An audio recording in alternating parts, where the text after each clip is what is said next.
Good morning, everybody. Welcome to this training session. We're here to talk about problem solved, quick process for getting quality results. So let me toss out the question to you. How many are here because you have problems in the office? There's one gentleman. There's a couple, we sort of have 50-50. So some of you are anticipating there may be problems in the workplace. Some of you are saying, yeah, man, I really need to get some things done. Well, for whatever position you are in right now in the office, whether you are a manager, a supervisor, or the position that you're in, we will all encounter problems. As a matter of fact, let me take you back to 1970. It was the 7th manned NASA space mission. And maybe you've heard of it. It was Apollo 13. Everybody acquainted with Apollo 13? Maybe you saw the movie, I believe it was in 1995, in which Tom Hanks, Kevin Bacon, and Bill Paxton starred as the 3 astronauts that were a part of the Apollo 13 mission. Now, because it was the 7th manned mission, most people didn't have a curiosity about it. As a matter of fact, I can remember working for the radio station that I worked at, going into the newsroom. I worked for a news talk station, and nobody was watching the screen because it was a mission that had gone up 6 previous times, come back safely 6 previous times. Nonetheless, Apollo 13 went up into the air. It got up there and poof, there was a little poof. What happened? Anybody know what happened as a result of that mission? An explosion. An explosion happened, and so it short-circuited some of the controls that they needed to allow re-entry back into the Earth. Would you say that's a problem? Yes, I would say that's a really big problem. That's a life or death problem. So what happened as a result of this is NASA in Houston had to see what tools they had on the spacecraft. And they had to come up with a build that the astronauts could accommodate in order to allow re-entry.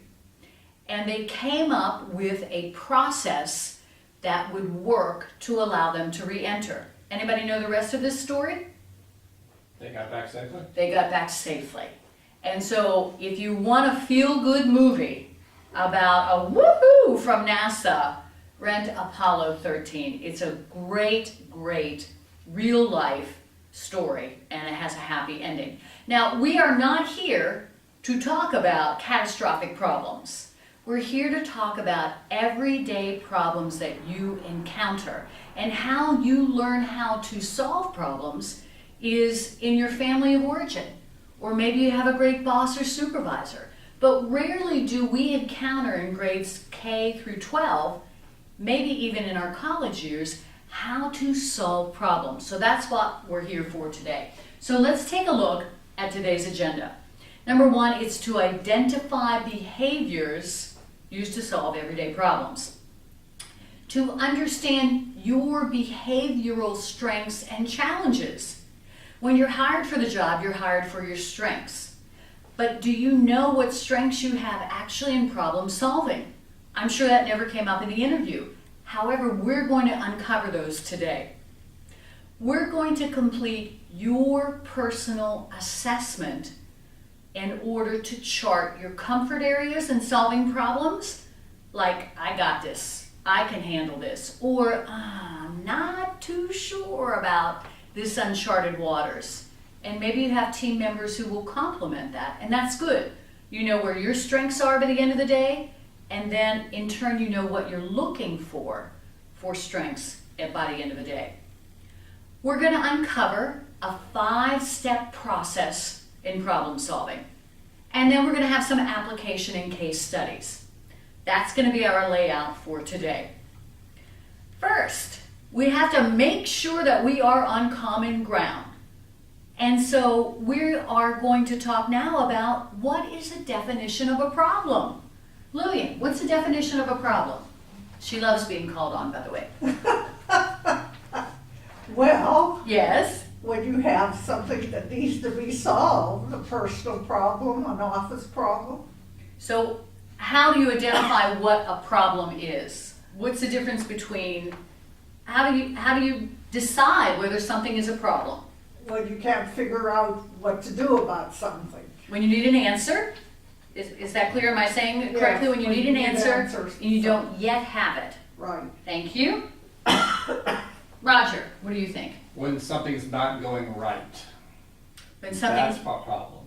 when something's not going right, can you expand on that? You know where you want to go, but you're not there yet. So you've got to figure out how to get there. So it's the muddy middle of Right. trying to figure out, here's where you are, if I understand what you're Mhm, saying, and you need to be somewhere else. Right. Can that somewhere else, when you have a team, be differently interpreted? Oh, definitely. Okay, you think we need to go here, but Lillian thinks we need to go somewhere else. Right. Good answers from the crowd, thank you. Actually, the answer was uncovered in 1981. Seems like a rather long time for somebody to come up with a definition of a problem. Nonetheless, a problem exists when there is a gap between what is and what should be. Everyone may identify it as a problem, or maybe not. I might think it's a problem, but Lillian may not think it's a problem. She's perfectly fine with what is right now. So the definition of what is and what it should be then is what we're here to talk about. How do we come to terms with the resolve on a particular situation? Everybody agree with that? Very good. So we start with taking a step back, an inventory assessment.